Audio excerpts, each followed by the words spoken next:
From New York, Late Night Show with Spike Siddiqui.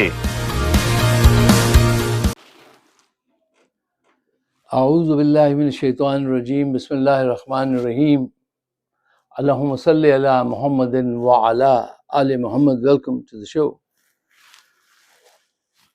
خبر آپ سب نے خوب اچھی طرح سن لی کہ اسرائیل نے ایران پر حملہ کر کے اس کی فوجی قیادت، سیاستدانوں کو قتل کیا، اس کی ایٹمی تنصیبات پر حملہ کیا.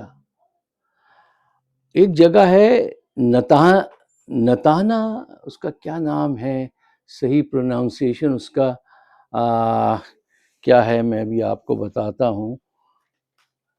نتان وہاں پہ اس کی جوہری تنصیبات ہیں جس کو وہ مکمل طور پہ تباہ نہیں کر سکا کیونکہ وہ 80 میٹر نیچے ہیں اور وہاں تک بم برسانے کے لیے بہت ہیوی 30-40 پاؤنڈ کے بہت ہیوی بم چاہیے، وہ اس کے پاس نہیں ہے. اسی لیے اسرائیلی وزیر اعظم نے کہا ہے ابھی حملے اور کریں گے جب تک ہم کو اپنے اہداف حاصل نہ ہو جائے. اس میں کامیابی نہیں ہوئی ہے. اس جگہ کو نتن کو اس جوہری پلانٹ کو مکمل طور پہ تباہ کرنے میں، لہٰذا اس نے کہا ابھی یہ جنگ جاری ہے، ابھی ہم اور حملے کریں گے.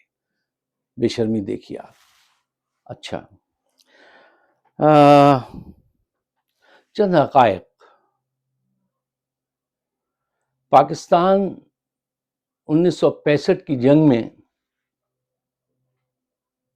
ایران نے پاکستان کو کہا تھا ہمارے رن وے تمہارے لیے کھلے ہوئے ہیں، تم آؤ ہمارے ایئرپورٹ یوز کرو، ہمارے جہاز کچھ ہی جہاز تھے یہ بھی تمہارے لیے حاضر ہے. پاکستان جب آزاد ہوا تو سب سے پہلے غالباً جن ممالک نے پاکستان کو تسلیم کیا اس میں ایران صف میں سب سے آگے تھا. آج ایران پر اچانک اتنے بڑے پیمانے پہ 200 جہازوں کے ذریعے 100 بڑے حملے کر کے تہران کو تہس نہس کر دیا. کیا کچھ انہوں نے بربادی کی. آج ایران اکیلا کھڑا ہے، اس کے چاروں طرف مسلمان ممالک ہیں لیکن کسی میں بھی اتنی اخلاقی جرت نہیں ہے کہ کھل کر اس کا ساتھ دے سکے. حقیقت تو یہی ہے، سچ تو یہی ہے. روس، چین، امریکہ، جاپان، آسٹریلیا، سعودیہ، قطر، UAE، پاکستان سب نے کنڈیم کر دیا اسرائیل کو. اسرائیل نے کام تمام کر دیا، انہوں نے اس کو کنڈیم کر دیا کہ بھئی یہ غلط بات ہے، تمہیں ایسا نہیں کرنا چاہیے تھا. بس اتنی سی بات. اچھا، اب آئیے ذرا یہ دیکھیے کہ پاکستان اس وقت کیا کردار ادا کر سکتا ہے. آپ ذرا ہسٹری پڑھیں تو آپ کو پتہ چلے گا کہ لیڈرشپ، ہیروئزم، ہیرو پیدا ہوتے کرائسس کے وقت. آج اگر عاصم منیر کو ہیرو بننا ہے تو وہ اپنا دورہ امریکہ کینسل کریں، فوراً پاکستان جائیں اور جا کر ایران کے ساتھ شانہ بشانہ کھڑے ہو جائیں تو یہ ہیرو بن سکتے ہیں. وہ جس چاند کو یہ گہنانا چاہتے ہیں عمران خان کی شہرت کا، وہ کمزور پڑ سکتا ہے، وہ مان پڑ سکتا ہے اگر یہ اس وقت ریل جرنل ہونے کا اظہار کریں. کیا یہ ایسا کر پائیں گے؟ ایک دوست کہہ رہے تھے یہ ان کے اندر ہیرو نہیں ہے، ان کے اندر غلام بچہ ہے، یہ ایسا نہیں کر پائیں گے. اب یہ تو وقت بتا دے گا کہ ایسا کرتے ہیں یا نہیں کرتے. چانسز تو یہ ہیں کہ یہ ان کی طرف سے امید کم ہے، لیکن ہو سکتا ہے کہ یہ 10 سال کی ایکسٹینشن جو چاہتے ہیں وہ بھی مل جائے گی. پاکستان بھی دنیا میں سرخرو ہوگا، یہ بھی آخرت میں سرخرو ہوں گے. لیکن جو لوگ قرآن پڑھ کے لوگوں کو دھوکہ دیتے ہوں اپنا اقتدار بچانے کے لیے، ان سے یہ امید رکھنا خیال استو محال استو، یہ ممکن نہیں ہے. اچھا، پاکستان کو فکر یہ ہے کہ کہیں ان حالات میں چپکے سے بھارت نہ حملہ کر دے. پاکستان کو فکر یہ ہے کہ اگر ہم نے کھل کر حمایت کی ایران کی تو ویسٹ ہم سے ناراض ہو جائے گا. اگر آپ اتنے ہی بودے، اتنے ہی کمزور ہیں تو آپ کے لیے کیا کہہ سکتے ہیں، کیا کہنا چاہیے؟ آپ کے پاس دنیا کی واحد اسلامی اٹامک پاور ہیں، آپ نے اپنی ابھی قوت بھی دیکھ لی ہے، لیکن غزہ میں بچے بھوک سے مرتے ہیں اور ہمارا جنرل جو ہے وہ فیلڈ مارشل کا چھینا ہوا اعزاز حاصل کر کے طرح طرح کے کھانے چنواتا ہے اور کھاتا ہے، اور وہاں بھوک سے لوگ مرتے ہیں. حقائق یہ ہیں. ایف اینڈ بٹ مت کیجئے، ادھر ادھر مت ہوئیے. چند دن کی یہ زندگی یوں گزر جاتی ہے، پھر وہاں تو ہوگا نا حساب کتاب. اس کی آپ کو پرواہ نہیں ہے، لیکن پرواہ نہ ہو کوئی بات نہیں. 4 فٹ نیچے جاتے ہی پتہ چل جاتا ہے کہ کھڑکی کس طرف کھلی ہے اور کیا حساب اور کتاب ہوگا. آپ نہ کریں وہ. اچھا، اب آئیے مسلم امہ کی طرف. مسلم امہ کا کیا کردار ہے؟ ان کا کوئی کردار ہی نہیں ہے. دیکھیے جارڈن نے کیا کام کر کے دکھایا ہے. یعنی اسرائیل کے 200 جیٹ وہاں سے اڑ کر، اس کی فضا میں سے اڑ کر آئے اور انہوں نے تباہی پھیلا دی. وہ اس کو منظور رہی، اور جب ایران نے اپنے ڈرونز بھیجے تو جارڈن نے رستے میں وہ سارے مار گرائے. یہ آپ کا مسلم بھائی ہے جارڈن.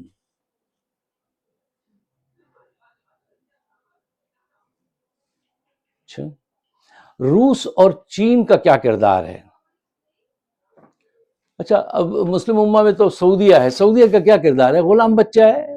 کیا کرے گا؟ کیا کردار دکھائے گا؟ وہ اس کا کوئی کردار نہیں ہے. یو اے ای کا کیا کردار ہے؟ قطر کا کیا کردار ہے؟ ان سے کردار کی توقع رکھنا. دیکھو یہ جو ہے نا بادشاہ، ڈیموگوگ، ڈکٹیٹر، غنڈے، بینڈٹس، ان کا کوئی کردار نہیں ہوتا، صرف اقتدار ہوتا ہے جس پہ یہ فوکس کیے ہوئے ہوتے ہیں. باقی ان کا کوئی چکر نہیں ہے. جب تک یہ پوری مسلم کنٹریز جو ہیں یہ ان بدماشوں سے، اپنے حکمرانوں سے جان نہیں چھڑائیں گی، کبھی عزت کا مقام نہیں ملے گا. کیوں؟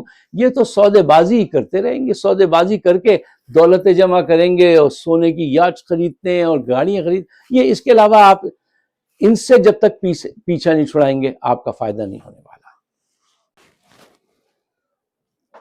اچھا، ایک بات جو بڑی واضح ہو کے سامنے آئی ہے کہ ایران کی اس شکست میں، ایران کے اندر جو کوورٹ آپریشن کیا اسرائیل نے، اس نے شرما دیا ہے مسلمان کے کردار کو، شرما دیا ہے.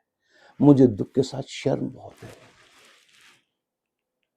احمد نژاد جو ہیں بڑا خوبصورت انسان، انہوں نے بتایا کہ ہم نے اسرائیل کے لیے جو گروپ بنایا تھا انٹیلیجنس کا، اس کے 20 افراد تھے، وہ 20 جو تھے وہ اسرائیل سے جا ملے. ایران کے اندر ڈرون کا ایک وہ انہوں نے بنائی جگہ اور وہاں سے بھی ان کو چلایا. وہاں سے اندر سے اتنی بڑی جاسوسی جو ہے خود ایران کے لوگوں نے کی. آپ صلی اللہ علیہ وسلم نے فرمایا تھا کہ ہر قوم کا ایک فتنہ ہے، اور میری قوم کا جو فتنہ ہوگا وہ پیسہ ہوگا. بس یہ پیسے کے پیچھے فوکس رہتے ہیں. حرام حلال کسی طرح سے اس کا حصول کرو اور رکھیے شہرت و اعزاز پر نظر، دولت کو صرف کیجیے اور نام کیجیے. بس یہ دولت کے حصول میں رہتے ہیں. بڑی بے شرمی کی بات ہے یہ. اچھا دیکھو، حقیقت پسندی سے جائزہ اگر آپ لیں تو ایران یہ جنگ جیت نہیں سکتا. کیوں؟ دیکھیے پریکٹیکل بات کیجیے، ہوائی باتیں مت کیجیے، اور ہر جھوٹ کے بعد انشاءاللہ ماشاءاللہ مت کہیے. ضرور کہنا چاہیے انشاءاللہ بھی، ضروری ہے، لیکن پلاننگ کے ساتھ اور سچ کے ساتھ. جب تمہیں پتا ہو تم ایگزیجریشن سے کام لے رہے ہو یا جھوٹ بول رہے ہو، اس وقت مت کہو انشاءاللہ. اچھی نیت، اچھی سچائی کے بعد پھر کہو انشاءاللہ کہنا ضروری ہے. اچھا، لیکن حقائق جو ہیں ان کو سامنے رکھو. دیکھیے ایران کی آج جو جنگ ہے وہ ایئر سپریمیسی جس کے پاس ہوگی وہ اور ذہانت ہوگی وہ جیتے گا. ایران کی ایئر فورس جو ہے وہ پرانے طیارے اور پرانے سسٹم پر ہے زیادہ تر، ٹھیک ہے نا. اتنا پیسہ ہونے کے باوجود بھی اپنے آپ کو اپ گریڈ بہت کم کیا، زیادہ کرنا چاہیے تھا. دوسری وجہ کہ آپ کا جو جاسوسی نظام ہے، انٹیلیجنس سروسز جو ہیں ان کی، وہ بہت ہی کمزور ہیں اسرائیل کے مقابلے میں. ڈپلومیسی کا جو چینل ہوتا ہے وہ بھی بہت کمزور ہے.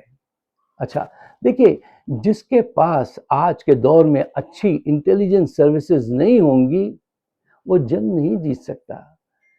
ان خفیہ ایجنسیز کی رپورٹس کے بغیر یہ آپ کی فرسٹ ڈیفense لائن ہوتی ہیں. آپ کیوں نہیں سمجھتے اس بات کو؟ ان کی انفارمیشن کے بغیر جنگ لڑنا ایسا ہی ہے جیسا آپ اندھیرے میں جنگ لڑ رہے ہیں. آپ کو نہیں پتہ چلے گا کہ کہاں گولی چلانی تھی، کہاں گولی چلائی. دونوں جگہ پہ ایران کمزور ہے، دونوں جگہ پہ پاکستان مضبوط ہے. کیا پاکستان ایران کی مدد کرے گا؟ یہ سوال میں خود اپنے آپ سے پوچھ کے کل سے شرمندہ ہوں. اچھا، اب کچھ ساتھی پاکستان میں وہ یہ فرما رہے ہیں کہ اس سے ورلڈ وار 3 شروع ہو جائے گی. یار مجھے سمجھ میں نہیں آتا کہ ہمارے اچھے سنجیدہ پڑھے لکھے لوگ، ان کی عقل کو بھی کیا ہو جاتا ہے. ایک صاحب ہے، میں نام نہیں لوں گا یا ان کی توہین ہوگی، اچھی بات نہیں ہے، وہ میرے بڑے پسندیدہ وہ تھے اور میں اکثر ان میں کچھ ایسی خامیاں پاتا تھا لیکن خاموش رہتا تھا.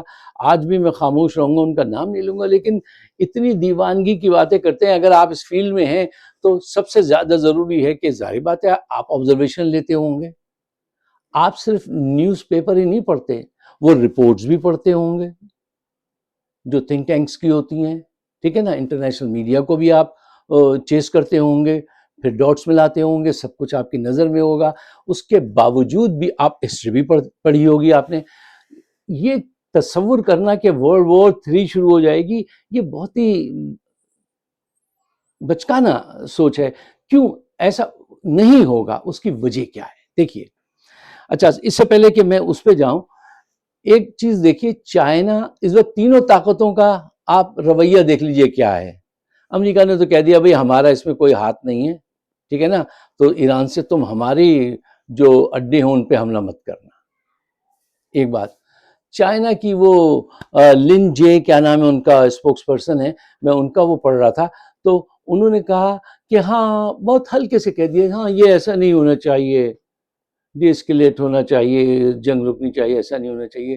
روس نے بھی ہلکے سے یہ بات کہہ دی. تینوں کی طرف سے بڑے ہلکے ہلکے سے بیانات، ہلکی میوزک، لائٹ ایف ایم اس ٹائپ کی. اچھا کیوں ورلڈ وار کیسے ہو سکتی ہے؟ اچھا یہ دونوں جو ہے 2021 میں اس نے چائنا نے کیا تھا ان سے packet strategic alliance with Iran, اور 25 میں روس نے بھی کیا ہے، اس جنوری میں ہی کیا تھا. کہاں گیا وہ الائنس؟ بڑی قوتیں جو ہیں وہ جنگ کی طرف نہیں جائیں گی. اس کی وجہ کیا ہے؟ دیکھیے آج ایٹامک وار ہوگی، جب بھی ہوگی اگر بڑا جنگ پھیل جائے جس سے سب ڈرتے ہیں اور ڈرتے ہی رہیں تو اچھا ہے، ٹھیک ہے نا. دوسری بات یہ ہے کہ آج پوری دنیا جو ہے وہ انٹر کنیکٹڈ ہے، ایک دوسرے پہ ڈیپینڈنٹ ہے، انٹر ڈیپینڈنٹ ہے، ٹھیک ہے نا. ٹریڈ کی وجہ سے، سوشل لائف کی وجہ سے، میڈیا کی اتنی بڑی آمد کی وجہ سے بہت زیادہ کنیکشن ہے، ٹھیک ہے نا. جب ورلڈ وار ہوئی فرسٹ اینڈ سیکنڈ تو اس وقت کیا تھا؟ اس وقت یہ جو ہر کنٹری میں اس وقت یہ جو جرمنی چڑھ بیٹھا تھا پولینڈ پر، جو سیکنڈ ورلڈ وار کا آغاز ہو گیا، نیشنلزم اتنا زیادہ بھر دیا گیا تھا اور معاشی حالات بھی سب کے خراب تھے، تو وہ سمجھتے تھے اس کا نوالا چھین کے ہی ہمارا سروائیول ہے. تو یہ سارے حالات آج نہیں ہیں. آج ایک دوسرے سے ٹریڈ کرنے جا رہے ہیں. آج بڑی قوتیں پراکسی وار لڑیں گی، اکنامکس کی وار لڑیں گی، سائبر وار لڑتی ہیں، ڈپلومیٹک وار جو ہے وہ کرتی ہیں، لیکن وہ ڈائریکٹ انوالو ہو جائیں یہ آپ کی خواہش ہو سکتی ہے، ان کا ٹارگٹ نہیں ہے. یوکرین میں کیا ہوا؟ ورلڈ وار اس وقت بھی کہہ رہے تھے وہ صاحب کہ ابھی شروع ہونے والی ہے. نہیں، ایسا نہیں ہے. دیکھو اس وقت کا انسان، اس وقت کے اس انسان کے خیالات، اس وقت کی ضروریات وہ ان سب کو پیش نظر رکھو، اور 2025 کے انسانی خیالات ایک دوسرے پہ ڈپینڈنٹ کرنا. آپ صبح اٹھتے ہیں تو چائے پیتے ہیں تو پتہ چلتا ہے یہ سیلون کی ہے، اور یہ چیز جو ہے یہ آپ نے جو خریدی ہے یہ ٹائی ہے اٹلی کی بنی ہوئی ہے، اور یہ چیز جو ہے یہ چائنا کی بنی ہوئی ہے، یہ چیز جو ہے پاکستان کی ہے. پوری دنیا ایک دن میں آپ ہر چیز دنیا کے ممالک کی چیز استعمال کر رہے ہوتے ہیں. ٹریڈ اتنا بڑھ گیا ہے، اور ان ساری بڑی قوتوں کو اس کا فائدہ ہے. یہ تو اسے برباد نہیں ہونے دیں گے، یہ تو جذبات میں نہیں آئیں گے، یہ تو پراکسی لڑائیں گے، پراکسی بنائیں گے آپ کو. اور جو اس میں بزدل ہوں گے، چھوٹے دل کے ہوں گے، وہ ان کے کہنے میں جلدی آ جائیں گے. اپنا ضمیر فروش جو ہوں گے وہ آ جائیں گے ان کے کہنے پہ، جیسے ہماری قیادت ہے. ایران کو دھوکہ دیا، ایران کی اپنی ایجنسیز نے. وہاں ایسے لوگ چھپے ہوئے تھے، پاکستان میں ایسے لوگ کھلے ہوئے ہیں، چھپے ہوئے نہیں ہیں. ان سے دھوکہ مت کھانا. یہ نواز شریف یہ تمہارے لائل نہیں ہیں، اس کا آپ نے ثبوت اپنی آنکھوں سے بھی دیکھ لیا ہے. ان پہ نظر رکھیے. آج بھی پاکستان کے آرمی کے اندر، پاکستان کی اسمبلی کے اندر باقاعدہ رپورٹ لکھ کر، ٹیکسٹ بھیجنے والے لوگ موجود ہیں، اور سب کی خبر بھی ہے. وہاں کے لوگوں کو بھی حکمت کا نام دیتے ہیں، ان کو سزا نہیں دیتے. میرا بڑے افسوس کی بات ہے کہ ہم وہ بد نصیب لوگ ہیں کہ جن کے پاس دنیا کی دولت ہے، مین پاور ہے. اس دنیا میں زمین پہ چلتا ہوا ہر 5واں آدمی مسلمان ہے، ذہین بھی ہے، طاقتور بھی ہے. لیکن دولت کی محبت نے اور منافقت نے وہاں پہنچا دیا ہے کہ جہاں اسرائیل گریٹر اسرائیل کے خواب پہ عمل کر رہا ہے، بھارت اکھنڈ بھارت کے لیے، گریٹر بھارت کے لیے جد و جہد کر رہا ہے، اور سب اس کے سامنے کمزور نظر آتے ہیں. میں زیادہ کچھ نہیں کہوں گا کیونکہ اس میں پھر مایوسی سی آ جائے گی. کہیں گے کہ مایوسی پھیلا دی، جھوٹی باتیں کرو، فسانے سناؤ. فسانے بہت ہیں. دعا کیجیے، بس یہی، اسی پہ خاتمہ ہوتا ہے روز ہمارا. دعا کیجیے یار، کچھ عمل کرو. کل مظاہرہ ہو رہا ہے واشنگٹن ڈی سی میں، براہ مہربانی اس میں تشریف لائیے. میں بھی جا رہا ہوں انشاءاللہ. آپ بھی آئیے. یہ جو ڈیموگوگ ہے، جو ہمارا جرنیل ہے، اس کو اللہ تعالیٰ راہ دکھا دے یا پیچھا چھوڑا دے. ڈٹ کے کھڑے ہونا چاہیے ایران کے ساتھ. منافقانہ انداز سے باتیں کر کے آپ بھی برے لگتے ہیں، اور جو بیچارہ ہرٹ ہوا ہے وہ بھی مایوس ہوتا ہے کہ یار یہ میرے برادران یوسف ہیں، سب کے سب برادران یوسف کا کردار ادا کر رہے ہیں. مجھ سے آ کے آج تک کہتے ہیں تم ایران کی حمایت کرتے ہو، تم تو سنی ہو. اب تک مجھے اسی میں گھیرا ہوا ہے، سنی شیعہ، شیعہ سنی.